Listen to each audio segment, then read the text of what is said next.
मित्रांनो, खरं तर आज या ठिकाणी आपल्या सर्वांच्या समोर उभं राहण्याचा योग म्हणजे या शाळेच्या मुख्याध्यापिका सन्माननीय सो माने मॅडम यांच्यामुळं आपल्याशी संवाद साधता येतोय. खरं तर आता 10वीच्या बोर्ड परीक्षेला सामोरं जात असताना विद्यार्थ्यांच्या मनामध्ये एक गोंधळाचं वातावरण असतं आणि कळत ना कळत विद्यार्थ्याचा आत्मविश्वास मनोधैर्य वाढवण्याचं काम खऱ्या अर्थानं आपली शाळा करते आहे. एक सगळ्यात मोठी गोष्ट आहे. अशा व्याख्यानांचं किंवा अशा संवादाचं आयोजन नियोजन खूप कमी शाळांमध्ये चालतं आणि मला असं वाटतंय की आज आपल्या शाळेमध्ये विद्यार्थ्यांच्या मन आणि मनगटाची ताकद वाढवण्यासाठी आजचा हा जो योग आहे आणलेला आहे त्या आदरणीय सौ माने मॅडम यांच्यासाठी एकदा जोरदार टाळ्या झाल्या पाहिजे. शब्दांची तर ते शब्दांची जे शस्त्रे यत्न करू शब्दाचे आमच्या जीवाचे जीवन शब्दाचे वाटू दर्जन लोका ही जगद्गुरु तुकारामांची गाथा. शब्दाचं मर्म शब्दाचं सामर्थ्य शब्दाची ताकद ही माणसाला मनामध्ये एक ऊर्जा निर्माण करत असते, एक ताकद निर्माण करत असते, एक ध्यास निर्माण करत असते. जे स्वप्न आपण पाहिले त्या स्वप्नांचा पाठलाग करण्यासाठी मनामध्ये इच्छाशक्ती प्रबळ करत असते आणि म्हणून शाब्दिक मार्गदर्शन हे कैक पटीनं आपल्या सर्वांसाठी मोलाचं ठरतं. खरं तर मला तुम्हाला साधा प्रश्न विचारायचा आहे. तुमच्या समोर शिक्षक उभा राहिला, तुमच्या समोर शिक्षक जर उभा राहिला आणि साक्षात परमेश्वर उभे राहिले तर मला एक तुम्हाला प्रश्न विचारायचा आहे, मला सांगायचं आहे की तुम्ही सगळ्यात पहिल्यांदा नमस्कार कोणाला कराल? तुम्ही कोणासमोर नतमस्तक व्हाल? शिक्षकांसमोर. शिक्षकांसमोर नक्की. अगदी बरोबर उत्तर आहे. पुराण काळातील एका राजाची गोष्ट आहे. बाबांनो, समाजामध्ये सर्वाधिक मोलाचं योगदान देणाऱ्या माणसाचा सत्कार त्या राजाला करायचा होता. ज्यांनी समाजामध्ये समाजासाठी काहीतरी केलेलं आहे त्या लोकांचा सन्मान राजाला करायचा होता. मग तो सन्मान घेण्यासाठी त्या दरबारामध्ये काही व्यापारी धनिक वैद्य सगळी लोक तिथे हजर झाली आणि राजाला सांगू लागली की या समाजासाठी आमचं किती मोठं योगदान आहे, पहा आम्ही समाजासाठी काय काय केलंय बघा. ते सगळेजण सांगू लागले, परंतु राजा त्यांच्या उत्तरानं काही खुश झाला नाही, त्याचं समाधान झालं नाही. शेवटी एक तेजस्वी चेहऱ्याचा वृद्ध माणूस दरबारामध्ये आला आणि त्या राजासमोर उभा राहिला आणि तेव्हा राजाने विचारलं, बाबा रे तू कोण आहेस? आणि मग त्या म्हाताऱ्या माणसाने सांगितलं, त्या वृद्ध माणसाने सांगितलं, मी एक शिक्षक आहे. राजा चटकन आपल्या सिंहासनावर उठला आणि खाली चालत आला आणि त्या शिक्षकासमोर त्या वृद्ध गृहस्थासमोर त्या गुरुसमोर नतमस्तक झाला. राजानो, त्या राजाला सुद्धा माहिती होतं की समाजात सगळ्यात मोलाचं योगदान देणारा जर कुठला माणूस असेल तर तो शिक्षक आहे. मी आता गेटच्या प्रवेश करत होतो. कदाचित तुमच्या सर्वांनी ते वाक्य वाचलं असेल, पाहिलं असेल. खूप सुंदर वाक्य तिथे लिहिलं आहे. आपल्यापैकी कोणी सांगू शकताय? शिक्षणासाठी या आणि सेवेसाठी समाजासाठी जा. खूप सुंदर वाक्य आहे. हे वाक्य आपल्यासाठी खूप प्रेरित करणार आहे. जगावं कोणासाठी? समाजासाठी. जगावं कशासाठी? समाजासाठी. आणि ते खरं जगणं आहे हे सांगणारं खूप मोठं ते ब्रीद वाक्य आहे. शिक्षण घ्या, उभं राहा, स्वतःच्या मन आणि मनगटात ताकद निर्माण करा, इतके उंच व्हा की स्वतःची उंची वाढवा, परंतु ज्या समाजातून आपण आलेलो आहे त्या समाजाला विसरू नका. ही सगळ्यात मोठी शिकवण देणारं ते वाक्य आहे. स्वामी विवेकानंद शिक्षण प्रसारक मंडळ. खरं तर स्वामी विवेकानंदांचं ध्येय, स्वामी विवेकानंदांचं स्वप्न, स्वामी विवेकानंद सांगायचे मला फक्त 100 युवक द्या, मी या देशाला पारतंत्र्यातून स्वतंत्र करतो. स्वामी विवेकानंदांची विचारांची प्रेरणा खरं तर आजच्या युवा पिढीला खूप गरजेची आहे. स्वामी विवेकानंदांचे आचार आणि विचार जर आपण अंमलात आणले राजांनो तर या जीवनामध्ये आपल्यासारखा यशस्वी माणूस दुसरा कुठला असूच शकत नाही. 10वीच्या आणि 12वीच्या बोर्ड परीक्षा म्हणजे नेमकं काय असतं?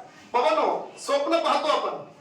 एखादं स्वप्न पाहणं, ते फुलवणं, ते स्वप्न सत्य सृष्टीत आणण्यासाठी धडपडणं, ते स्वप्न भंगणं पावलं तरी सुद्धा नवीन स्वप्नांकडे वाटचाल करणं याला जीवन म्हणतात.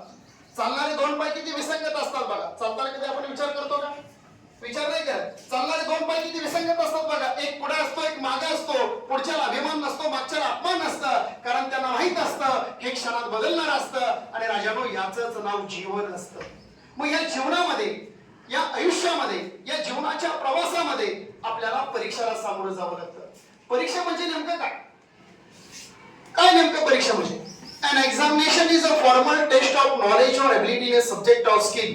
It can also a test of the qualification or progress of person. परीक्षा म्हणजे तुमच्यामध्ये असणाऱ्या विषयाचं ज्ञान, तुमच्यामध्ये असणारी विचारशक्ती, तुमच्या असणारी भाषाशैली, तुमच्या असणारी क्रिएटिव्हिटी तपासण्याचं एकमेव साधन म्हणजे परीक्षा. आता 10वीची बोर्ड परीक्षा आली. माझ्या माहितीप्रमाणे अवघा काही दिवसाचा कालखंड आपल्याकडे शिल्लक आहे आणि अशा वेळेस एक मानसिक दडपण येणं स्वाभाविक आहे. परंतु या परीक्षा आपल्याला दरवर्षी द्यायच्या आहेत. आयुष्याच्या परीक्षा शेवटच्या क्षणापर्यंत द्यायच्या आहेत. मग परीक्षेला घाबरून जायचं असं काय कारण आहे?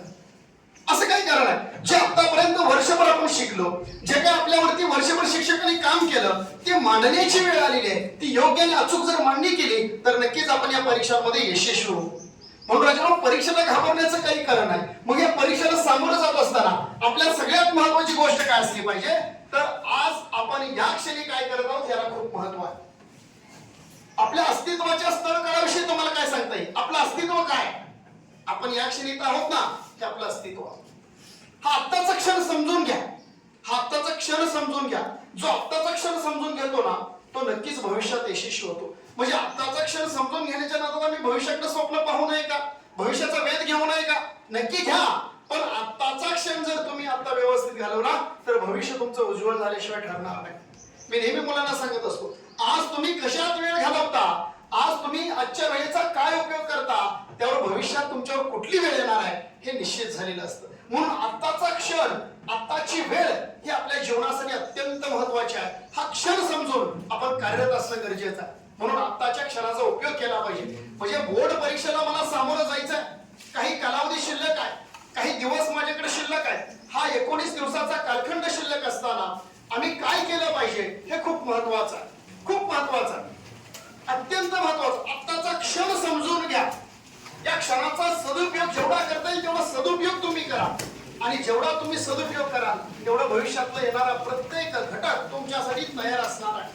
राजांनो, लक्ष द्या. फक्त नाही दिलं तरी चालेल, 2 मिनिटं लक्ष द्या. म्हणजे प्रजांनो, एकदा एका यात्रेमध्ये फुगेवाला फुगे विकत होता. येऊ ना फुगेवाला, माहितीये तुम्हाला? फक्त ताड बसाय, जिवंत बसाय आणि कुठलीच हालचाल नको, असं तर अजिबात नको. एकदा एका यात्रेमध्ये फुगेवाला फुगे विकत होता आणि फुगे विकून तो स्वतःचा उदरनिर्वाह करत होता. यात्रा जत्रा म्हटलं की फुगेवाला फुगे विकत होता, स्वतःचा उदरनिर्वाह करत होता. पण त्याच्याकडे गर्दी कमी झाली की तो काय करायचा, त्या फुग्यामध्ये हेलियम वायू भरायचा, तो आकाशात उंचच्या उंच सोडायचा. ते आकाशात जाणारी फुगे बघून मुलं त्याच्याकडे फुगे घ्यायला गर्दी करायची. हे असं प्रत्येक वेळेस चालायचं. एकदा एका यात्रेमध्ये हा फुगेवाला फुगे विकत होता आणि फुगे विकत असताना मागून त्याचं कोणीतरी असं जॅकेट ओढलं. फुगेवाल्याला प्रश्न पडला नेमकं कोण आहे म्हणून. त्याने मागे बघितलं तर एक लहान मुलगा होता आणि त्या लहान मुलानं त्या फुगेवाल्याला प्रश्न केला, काका काका, तुमच्या हातामध्ये दिसणारा तो काळ्या रंगाचा फुगा जर आकाशामध्ये सोडला तर तो उडेल का? प्रश्न बघा, त्या लहान मुलाचा आहे, तो जिज्ञासू मुलं आहे. काका, तुमच्या हातातला काळ्या रंगाचा फुगा जर आकाशामध्ये सोडला तर तो उडेल का? त्या मुलाच्या जिज्ञासेचं, त्या मुलाच्या या प्रश्नाचं त्या काकाला कौतुक वाटलं आणि त्या फुगेवाल्यानं उत्तर दिलं, राजा रे, हा फुगा रंगामुळे उडत नाही, हा फुगा रंगामुळे उडत नाही, तर त्याच्या आतमध्ये जे आहे ना त्यामुळे त्या हवेत उंचच्या उंच जातो. भावांनो, आपण आपल्या आयुष्यामध्ये, आपण आपल्या जीवनामध्ये, आपण जो कालखंड आपल्या आतमध्ये आहे त्याच्यातून आपली प्रत्येक गोष्ट ठरत असते. आता 10वीच्या परीक्षेत, बोर्ड परीक्षेला सामोरं जाणार आहे. काही जण विचार करतायत, मला पास होता येईल का, मी पास होईन का, माझं गणित तर नाही जाणार, माझं इंग्लिश जरा अवघड वाटतंय, कसं काय करावं, हा प्रश्न पडलाय. आता मला परीक्षेला सामोरं तर जायचं आहे, मग मला या विषयाची भीती वाटते, मग मी काय करू? हा जो आतला जो तुमचा परीक्षेकडे पाहण्याचा दृष्टिकोन आहे ना, त्या विषयाकडे पाहण्याचा दृष्टिकोन आहे ना, तो बदला. मी चांगल्याच गुणांनी पास होणार, या विषयाचा चांगला अभ्यास मी करणार, अभ्यासपूर्वक परीक्षेला सामोरं जाणार आणि उत्तमातील उत्तम गुण मिळवणार. फुगा हा रंगामुळे नाही, आतल्या गुणांमुळे. आपण सुद्धा त्या विषयामध्ये कधी प्राधान्य घेऊ? आपल्या आतल्या गुणांमध्ये, म्हणजेच परीक्षेकडे पाहण्याच्या दृष्टिकोनातून. म्हणून राजानो, परीक्षेकडे बघण्याचा जो तुमचा दृष्टिकोन आहे ना, तो दृष्टिकोन बदला. मला आता 10वीला 60% मार्क पडायचे, 50% पडायचे, 70% मार्क्स पडायचे. काही विद्यार्थ्यांनी स्वप्न पाहिले 80 पेक्षा जास्त मला मार्क्स मिळवायचे. काही तरी स्वप्न पाहिले 90+ मी जाणारच, काही झालं तरी चालेल, मी रात्रंदिवस अभ्यास करेल, मला माहित नाही पण मी 80 अबाव जाणार, 90 अबाव जाणार, 95 अबाव जाणार. हा तुमचा दृष्टिकोन खूप महत्वाचा आहे. त्या परीक्षेकडे पाहण्याचा दृष्टिकोन खूप महत्वाचा आहे आणि त्यानुसार ध्येयाकडे जाणं सुद्धा तितकंच महत्वाचं आहे. विद्यार्थी मित्रांनो, भगतसिंग, राजगुरू, सुखदेव तुम्हाला चांगले माहिती आहे. भगतसिंगचं वाक्य आहे, ध्येयावरती न पोहोचणे ही शोकांतिका नाही. ध्येयावरती न पोहोचणं ही शोकांतिका नाही, परंतु पोहोचण्यासाठी ध्येयच नसणं ही सगळ्यात मोठी शोकांतिका आहे. आमच्या समोर टार्गेट पाहिजे. मला 50% मार्क्स मिळवायचे, मला 60% मार्क्स मिळवायचे, मला 70% मार्क्स मिळवायचे, मला 80, 90, 85 हे जे टार्गेट तुमच्या समोर आहे, हे जे ध्येय आहे, हे जे एम आहे, हे जे गोल आहे, हे तुम्हाला तिथपर्यंत घेऊन जा.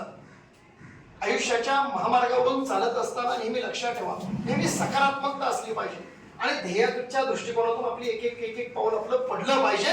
आणि जर तुम्ही रोज तसं करत असाल तर निश्चित तुम्ही यशाच्या मार्गावर जात आहात असं म्हणायला हरकत नाही. अर्जुन, तुम्हाला अर्जुनाची गोष्ट माहिती का? गुरु द्रोणाचार्य, धनुर्विद्या आठवते का? आपण लहानपणापासून ती गोष्ट ऐकत आलेले, बरोबर आहे ना? अर्जुन, गुरु द्रोणाचार्य जे आहेत, अर्जुनाला काय धनुर्विद्या शिकवत होते. बरेच शिष्य तिथं समोर होते आणि गुरु द्रोणाचार्य धनुर्विद्या शिकवत असताना त्यांनी एक प्रश्न केला की या ठिकाणी समोर जो झाड आहे त्या झाडाला जो काही पक्षी आहे त्या झाडावरच्या पक्षाला कोण मारेल? त्या पद्धतीने सगळेजण उत्तरले. एका शिष्याला समोर घेतलं आणि म्हटलं तुला मला झाडावर काय दिसतंय? आणि त्यावेळेस तो शिष्य उत्तरला, गुरुजी मला त्या झाडावरती पक्षी दिसतोय, फांद्या दिसतायत, फळं दिसतायत, फुलं सुद्धा दिसतायत गुरुजी. आणि गुरुजींनी त्याला थांबायला सांगितलं आणि तोच प्रश्न गुरुजींनी अर्जुनाला विचारला आणि अर्जुन कडाडला, गुरुजी मला फक्त पक्षाचा डोळा दिसतोय. गुरुजी म्हणाले, मार बाण. सरळ गेला बाण तो कुठे? पक्षाच्या डोळ्यात. म्हणजेच काय? आपलं ध्येय, आपलं एम, आपलं स्वप्न हे आपल्या डोळ्यासमोर असलं पाहिजे. मला 10वी मध्ये उत्तमातील उत्तम गुण मिळवायचेच, हे जे एम आहे ना, हे जे ध्येय ना, हे माणसाला प्रेरित करत असते आणि आपल्या स्वप्नांचा पाठपुरावा करण्यासाठी एक पाऊल टाकायला भाग पडत असतं. आणि म्हणून ध्येय हे आपल्या जीवनामध्ये अत्यंत महत्वाचे. म्हणजे 10वीच्या परीक्षेमध्ये मला किती टक्के मार्क्स मिळवायचे हे जे तुमचं ध्येय ना, हे तुम्हाला तुमच्या जीवनामध्ये, तुमच्या भविष्यामध्ये एक वेगळेपण निर्माण केल्याशिवाय राहणार नाही. ही सगळ्यात मोठी गोष्ट. म्हणून ध्येयाचा पाठलाग करण्यासाठी समोर ध्येय असलं पाहिजे, त्यानुसार आपण काम केलं पाहिजे. आता मी येत होतो, येताना एक 5 मिनिटं मला उशीर झाला. उशीर होण्याचं कारणच असं होतं, बाजूला एक वयस्कर गृहस्थ थांबले होते आणि त्यांना एक जण पत्ता विचारत होता की काका हा रस्ता कुठे जातो? मी त्या ठिकाणी 2 मिनिटं थांबलो. त्याच्या दादा गाडी चालवत होता. मी म्हटलं दादा थांबव गाडी. गाडी थांबवली आणि त्या काकाचं आणि त्या एका तरुणाचं संभाषण मी ऐकलं. त्या तरुणानं त्या वयस्कर माणसाला विचारलं, काका हा रस्ता कुठे जातो? तो चौक होता, त्या चौकामधला हा रस्ता कुठे जातो? त्यावेळेस त्या वयस्कर गृहस्थाने विचारलं की तुम्हाला कुठे जायचंय? नेमकं राजा तुला कुठे जायचंय? आणि त्यावेळेस तो तरुण गमतीनं फुटफुटला आणि म्हणाला, मला माहितच नाही मला कुठे जायचंय. आणि त्यावेळेस त्या वृद्ध गृहस्थानं शांतपणे उत्तर दिलं, जे तुमच्या आणि माझ्या अंतर्मनामध्ये डोकावून पाहण्यासाठी भाग पाडणारं उत्तर होतं. त्या वयस्कर माणसाने सांगितलं, राजा रे हा चौक आहे, या चौकातल्या कुठल्याही रस्त्यानं जा, काही फरक पडत नाही. तुला जर कुठं जायचंय हे जर माहित नसेल तर कोणत्याही रस्त्याने गेल्यानं काय फरक पडणार आहे?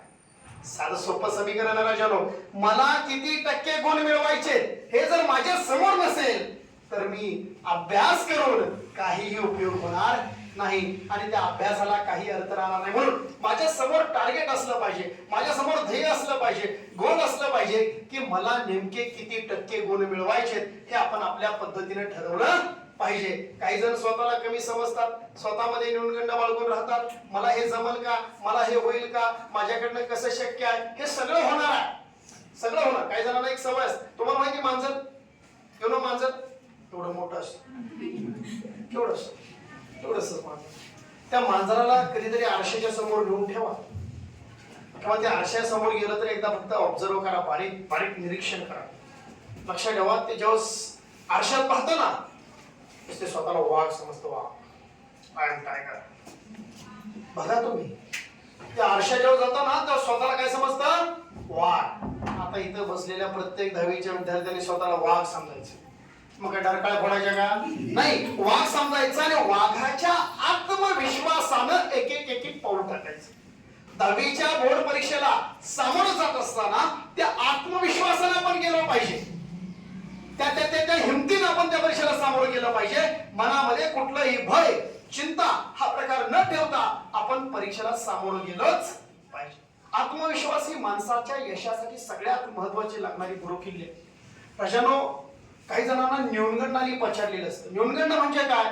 आपण काय आहोत किंवा असायला हवं यामधलं अंतर. हे अंतर जेवढं जास्त तेवढा न्यूनगंड जास्त. म्हणजेच काय? आपल्याला अडचण काय माहितीये का? आपण ज्यावेळेस आपला आत्मविश्वास कमी होतो कधी माहितीये का? एखादी गोष्ट आपण करताना ती कशी अजून चांगली करू, परंतु आपल्याकडनं जर झालीच नाही तर त्यावेळेस आपला आत्मविश्वास हळूहळू कमी होतो. परंतु प्रयत्नाच्या बळावरती आपण ते साध्य करू शकतो, पण हे विसरतो. म्हणून आत्मविश्वास स्वतःचा कधी कमी होऊ देऊ नका, कारण आत्मविश्वासाच्या बळावरती कैक मोठे कार्य या जगामध्ये घडलेले हे सगळ्यात मोठं वास्तव आहे. त्यामुळे आत्मविश्वासाच्या बळावरती आपण येणाऱ्या परीक्षेला सामोरं गेलं पाहिजे. खरं तर मॅथ्स म्हणा, सायन्स म्हणा, तुम्हाला इंग्लिश म्हणा, बाकीचे सगळे विषय शिकवले जात आहेत, पण बाळांनो, जीवनाच्या परीक्षेमध्ये जाण्यासाठी सगळ्यात महत्वाचे विषय आहे ते म्हणजे आपला आत्मविश्वास. जो स्वतःवरती विश्वास ठेवतो, जो ईश्वरावरती विश्वास ठेवतो, तो नक्कीच महान बनतो. हे माझं वाक्य नाही, हे स्वामी विवेकानंदांचं वाक्य आहे. म्हणजे विश्वास, स्वतःवर विश्वास, ईश्वरावर विश्वास हेच महान बनण्याचं रहस्य आहे. ही सगळ्यात मोठी गोष्ट आपण लक्षात ठेवली पाहिजे. आणि म्हणून जीवनात आत्मविश्वास हे आपल्या आयुष्यासाठी सगळ्यात महत्वाची गोष्ट आहे. बाबांनो, महर्षी धोंडो केशव कर्वे, महर्षी कर्वे स्वतः विद्यार्थी दशेत असताना त्यांनी खूप हाल सोसले होते. परंतु ज्यावेळेस ते मोठे झाल्यानंतर ज्यावेळेस ते शिक्षक झाले आणि शिक्षक झाल्यानंतर त्यांनी अनेक होतकरू तरुणांना स्वतःजवळ शिक्षणासाठी ठेवून घेतलं. त्यांना मदत म्हणून त्यांनी ते ठेवून घेतलं. हे राजा नंतर का दाखवते, इकडे लक्ष दे. स्वतःकडे ठेवून घेतलं शिक्षणासाठी, की जेणेकरून ती मुलं शिकली पाहिजे. कारण स्वतः आपण हाल सोसलेला आहे, इतरांच्या मदतीचा वाटा आपण झाला पाहिजे. आणि म्हणून त्याच्यामध्ये त्यांचा एक मामेभाऊ होता, त्याचं नाव होतं रघुनाथ परांजपे. रघुनाथ परांजपे यानं महर्षी कर्वे यांच्या मदतीचं, त्यांनी त्यांच्यासाठी केलेल्या प्रत्येक कृतीचं खरं तर चीज करून दाखवलं. तो मॅट्रिकला पहिला, मॅट्रिक म्हणजे पहिलं 10वीची परीक्षा म्हणजे मॅट्रिकची परीक्षा म्हटलं जायचं, आणि त्या परीक्षेमध्ये तो पहिला. नंतर परदेशामध्ये शिक्षणासाठी गेला आणि परदेशामधली सर्वोच्च एक रँगलरची परीक्षा असते, म्हणजे गणित विषय त्याचा हातखंडा होता, आणि त्या गणित विषयाच्या परीक्षेसाठी तो परदेशात गेला, बाहेरच्या देशात गेला. ज्यावेळेस तिकडे गेला तिथं अभ्यास झाला, सगळं झालं, परीक्षा झाल्या, परीक्षा उत्तमरित्या पार पडल्या आणि काही दिवसानंतर निकालही लागला. निकाल नोटीस बोर्डवरती निकालाच्या याद्या लागल्या. आता तुमचा निकाल ऑनलाईन येतो का नाही? पूर्वी तसं नव्हतं. मॅडम सर बसलेले, आपला निकाल कधी ऑनलाईन लागला नाही. आपण जायचो शाळेची, तिथं बसायचो, मग कळायचं पास का नापास, तोपर्यंत धाक धाक धाक, म्हणजे हे सगळ्या गोष्टी होत्या. पण आता एका क्लिकवर तुमचा निकाल तुमच्या हातात येतो. नोटीस बोर्डवरती निकालाच्या याद्या लागल्या होत्या. रघुनाथ परांजपे आता त्या ठिकाणी चालले होते. जात असताना काही मुलं निकाल पाहून येत होते, आणि येत असताना रघुनाथने एका मुलाला विचारलं की राजा, त्या मेरिट लिस्ट मध्ये दुसऱ्या नंबरचा कोण आलाय? त्या समोरच्याला प्रश्न पडला. आपण साहजिकच वर्गातला पहिला कोण आला असा प्रश्न करतो, दुसरा कोण आला नाही. त्याला प्रश्न पडला की याने दुसऱ्या क्रमांकाचं कसं काय विचारलं, हे पहिल्या नंबरचा विचारायला पाहिजे. आणि मग त्यांनी सांगितलं की बाबा पहिला नंबर कोण आहे ते विचारणार, दुसऱ्या क्रमांकाचं कसं काय तो विचारतोय, पहिला नंबर कोण आहे ते विचारणार. त्यावेळेस रघुनाथ परांजपे शांतपणे म्हणाले, पहिला मी आहे हे मला चांगलं माहिती आहे, म्हणून मी तुला दुसऱ्या क्रमांकाचं विचारलं. किती मोठा आत्मविश्वास हो, किती मोठा आत्मविश्वास. आणि जेव्हा त्यांनी नोटीस बोर्डवरती जाऊन पाहिलं, खरंच रघुनाथ परांजपे हा पहिला होता, जो भारतातला पहिला सिनियर रँगलर रघुनाथ परांजपे, गणितातील सर्वोच्च डिग्री मिळवणारा रघुनाथ परांजपे. आता इथं बसलेला माझा प्रश्न, पहिला नंबर कोणाचा येईल वर्गात? आता आपल्या मनात एकच प्रश्न, तिचा येऊ शकतो, तुझा, माझा नाही. हे फक्त कोणाचा येईल पहिला नंबर? आपल्याला दुसऱ्यावर विश्वास जास्त, आपल्याला शेजारच्यावर विश्वास जास्त, आपल्यावर विश्वास नाही. म्हणून आत्मविश्वास हा स्वतःवर असला पाहिजे. कोणावर असला पाहिजे?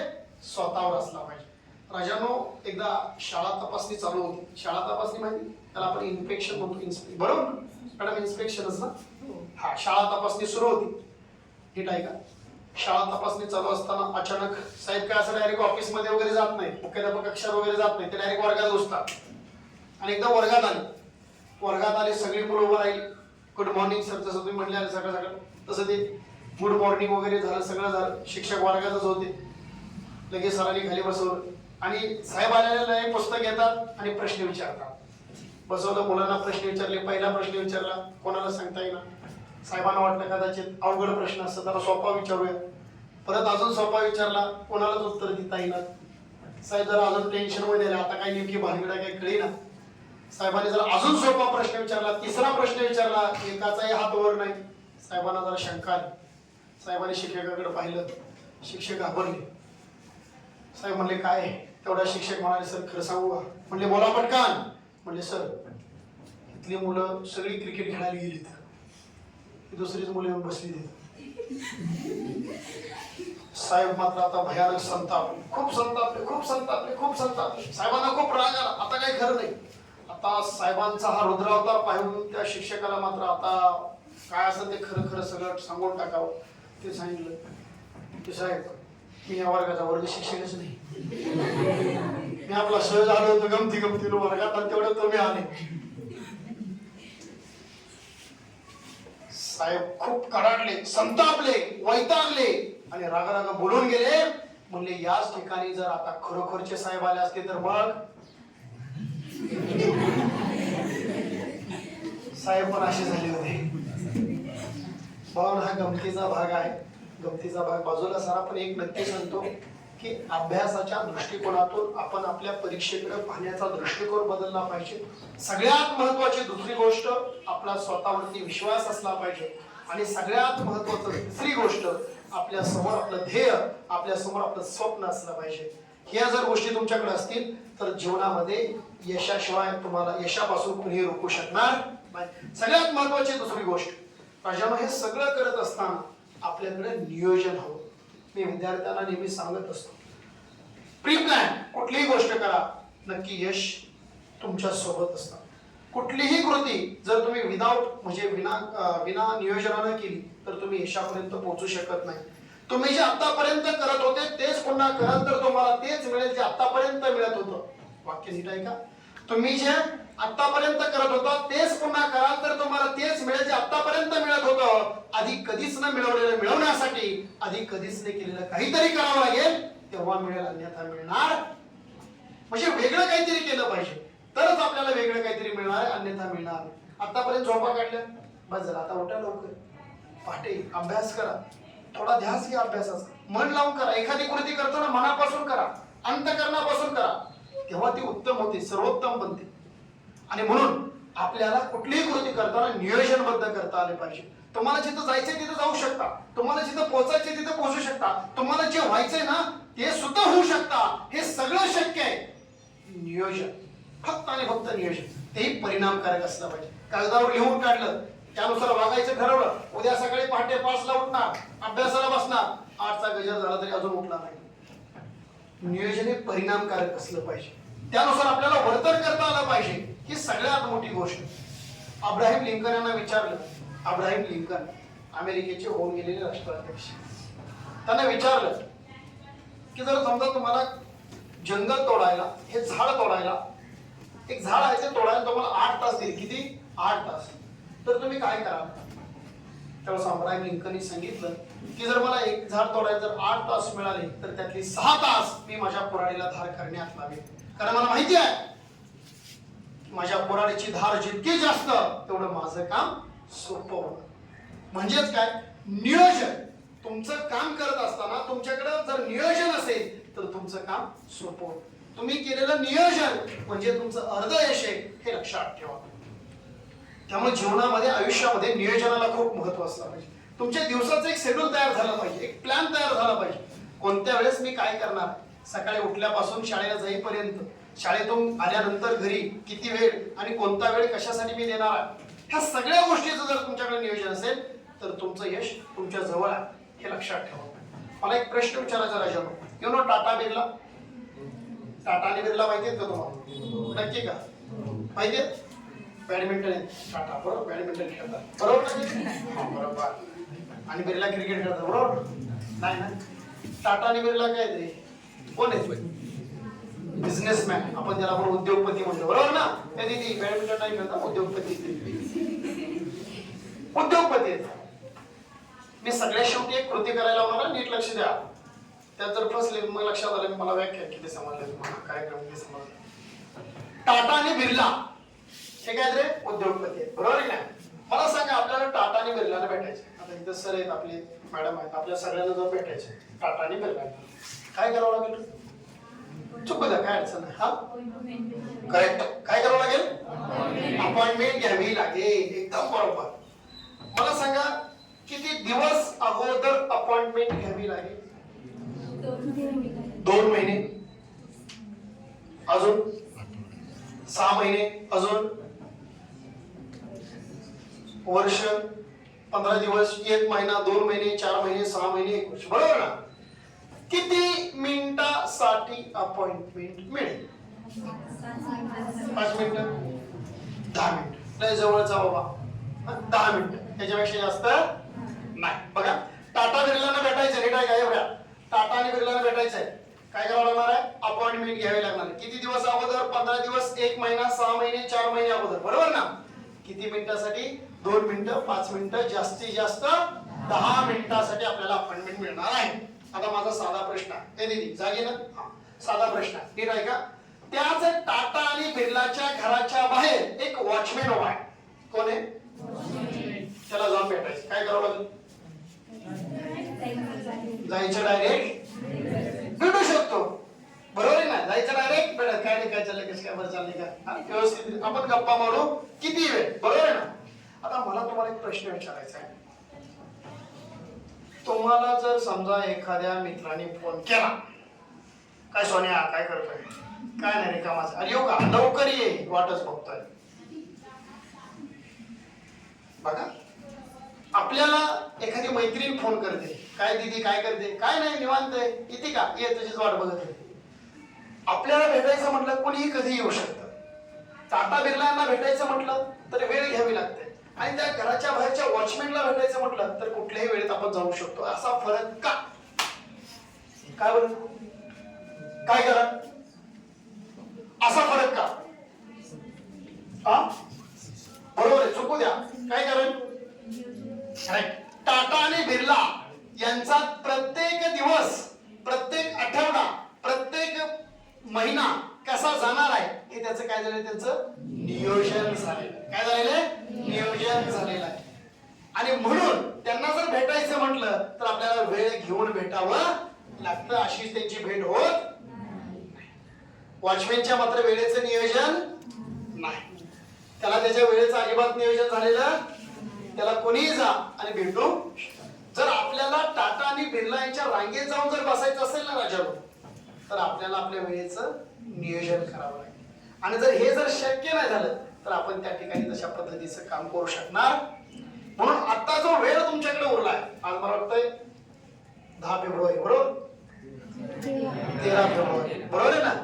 13 फेब्रुवारी या आताचे काही दिवस म्हणजे 7 दिवस आणि पुढचे 9 म्हणजे 7 अधिक 9 15 दिवसाचा कालखंड तुमच्याकडे शिल्लक आहे. या 15 दिवसाचं नियोजन जर तुमच्याकडे झालं आणि त्या 26 दिवसामधल्या प्रत्येक पेपरच्या अगोदरच्या काही दिवसांचं जर तुमच्याकडे नियोजन असेल तर राजांनो, तुम्ही नक्कीच यशाच्या उंचीवरती, म्हणजे जी तुम्ही ध्येय, जी स्वप्न पाहिले 90, 85, 80 तिथपर्यंत गेल्याशिवाय राहणार.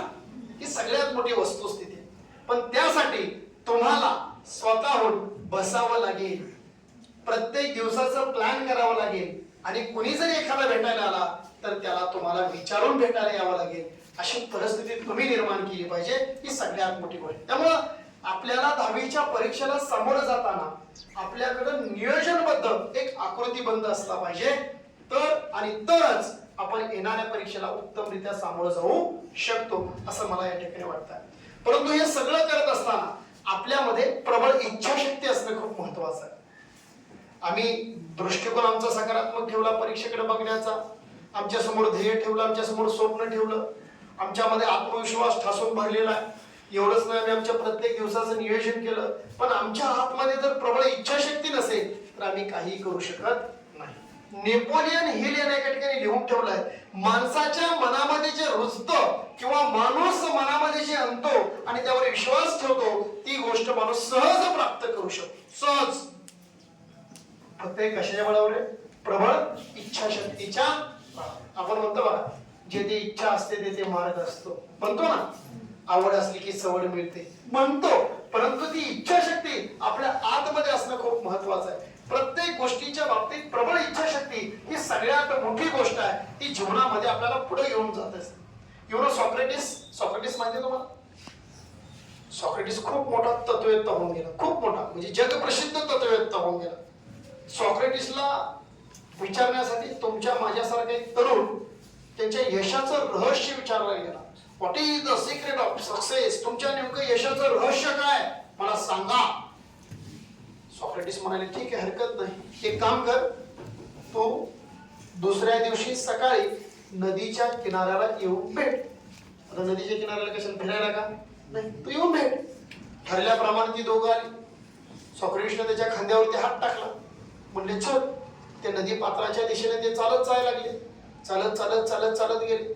बघता बघता पाण्यात पाऊल पडलं. पाणी घोट्यापर्यंत आलं, पाणी गुडघ्यापर्यंत आलं. सरळ सरळ चालतच चाले, पाणी कमरेला आलं, पाणी छाताडापर्यंत आलं.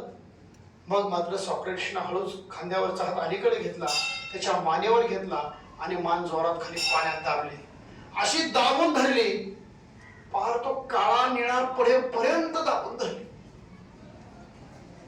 त्या तरुणाला लवकर पाण्यातून बाहेर पडायचं होतं, पण सॉक्रेटिसनं सोडलंच नाही. आणि आता सॉक्रेटिसला कळलं की याला आता कशाची तरी गरज आहे. सॉक्रेटिसनं आपला हात ढिला केला, पकड ढिली केली. त्या तरुणानं तण आपलं मान वर केली आणि दीर्घ असा श्वास घेतला.